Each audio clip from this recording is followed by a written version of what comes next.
கர்த்தருக்குள் ஸ்தோத்திரம். இன்றைய மன்னா கொலோசியர் 3:17 வார்த்தையினாலாவது கிரியினாலாவது நீங்கள் எதை செய்தாலும் அதையெல்லாம் கர்த்தராகிய இயேசுவின் நாமத்தினாலே செய்து அவர் முன்னிலையாக பிதாவாகிய தேவனை ஸ்தோத்திரியுங்கள். ஆமாங்க, நாம் செய்யும் ஒவ்வொரு சொல்லும் செயலும் இயேசு கிறிஸ்துவின் அதிகாரத்திற்கு உட்பட்டதாகவும் பிதாவாகிய தேவனுக்கு நன்றி செலுத்துவதுமாக இருக்க வேண்டுங்க. தெசலோனிக்கேயர் 5:18 பாருங்க, எல்லாவற்றிலையும் நாம் என்ன செய்ய வேண்டும்? ஸ்தோத்திரம் செய்யுங்கள்.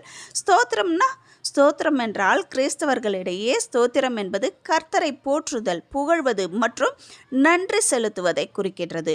ஒரு வார்த்தையாக இது நாம் நன்றி சொல்லும் ஒரு வார்த்தையாக நாம் கிறிஸ்தவர்கள் பயன்படுத்துகின்றோம். சங்கீதம் 148 முழுவதும் கூட கர்த்தரை ஸ்தோத்திரிக்கும்படியான சங்கீதமாகும். நாம் எப்படி தேவனை ஸ்தோத்தரிக்கின்றோம்? ஃபஸ்ட்டு எடுத்தவுடன் ஜபம் செய்யணுமா, ஜபத்தை செய்துட்டு என்ன சுகப்பட்டுட்டோம், என் வாழ்க்கையெல்லாம் ஒரே பாடுகள் தான் என்று முறுமுறுத்து கொண்டே இருப்போம்.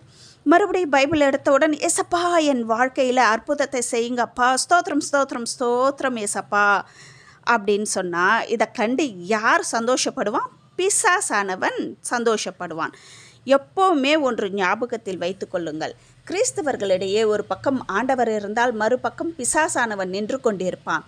நாம் எப்போ நல்லா முறுமுறுத்து விட்டு பிறகு ஏசப்பா ஸ்தோத்திரம் என்றால் பிசாசானவன் சிரிப்பான். மத்தேயு 5:16 பாருங்கள், மனுஷர் உங்கள் நற்கிரியைகளை கண்டு பரலோகத்தில் இருக்கிற உங்கள் பிதாவை மகிமைப்படுத்தும்படி உங்கள் வெளிச்சம் அவர்கள் முன்பாக பிரகாசிக்க கடவது.